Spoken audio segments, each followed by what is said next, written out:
Voltamos para o segundo bloco do nosso programa, que debate a responsabilidade das empresas com o pagamento do benefício previdenciário por acidente do trabalho. Estamos conversando com a Procuradora Federal Renata Elisandra de Araújo.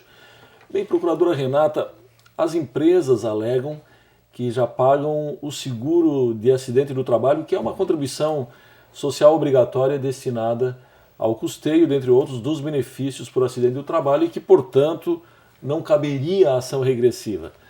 Como é que a senhora, ao contestar esse tipo de argumento, como é que a senhora rebate isso? O pagamento do SAT, ele não exclui a responsabilidade das empresas pelos acidentes de trabalho a que tiver dado causa por culpa. O SAT, ele cobre os acidentes ordinários e não os extraordinários provocados pelas empresas que não cumpriram as normas de segurança do trabalho.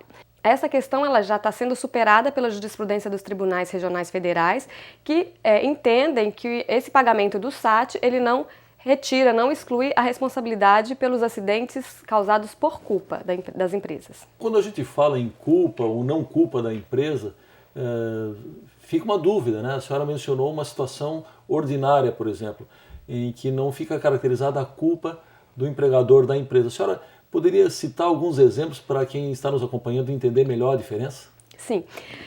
Um caso de acidente ordinário, em que a empresa não tem culpa, seria um acidente de trânsito envolvendo o empregado da empresa. Se o veículo está em perfeitas condições, se o empregado está dentro da velocidade, se ele não teve culpa por aquele acidente e ainda assim ele receber um benefício acidentário em razão desse acidente, a empresa não pode ser responsabilizada se ela não teve culpa por aquele acidente. Um outro exemplo seria o caso de um incêndio ocorrido na sede de uma empresa, seja provocado por terceiros ou por uma pane na rede elétrica, e que, a princípio, a empresa não teve culpa por esse incêndio. Mas se ela não disponibilizou uma estrutura adequada para que os seus empregados pudessem sair dali com a integridade física preservada, ela responde por isso. Por exemplo, se ela não ofereceu uma saída de emergência aberta, porque as saídas de emergência elas têm que estar abertas, se ela não tinha sistema de alarme, se ela não orientou os seus empregados sobre a forma correta de utilização dos equipamentos de proteção, como as mangueiras e os extintores de incêndio, ela responde pelos danos causados aos seus empregados, sim. Muito bem. O valor cobrado de cada empresa a título de seguro de acidente do trabalho, ele é vinculado à frequência e gravidade dos acidentes ocorridos e aos custos desses para a Previdência. E aí varia em torno de 1 a 3% sobre a folha de pagamento. A pergunta é o seguinte: esse valor não seria relativamente baixo para coibir práticas de risco no ambiente de trabalho?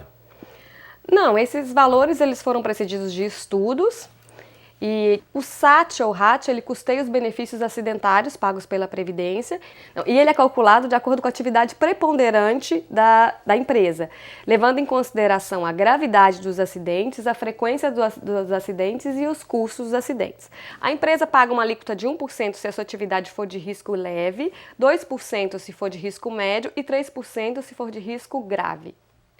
Além das alíquotas normais do SAT, as empresas que têm atividades especiais, que sujeitam os seus empregados a aposentadorias especiais em 15, 20 ou 25 anos, elas pagam um adicional à Previdência Social no valor de 6%, 9% ou 12% com relação a cada empregado sujeito a condições especiais de trabalho.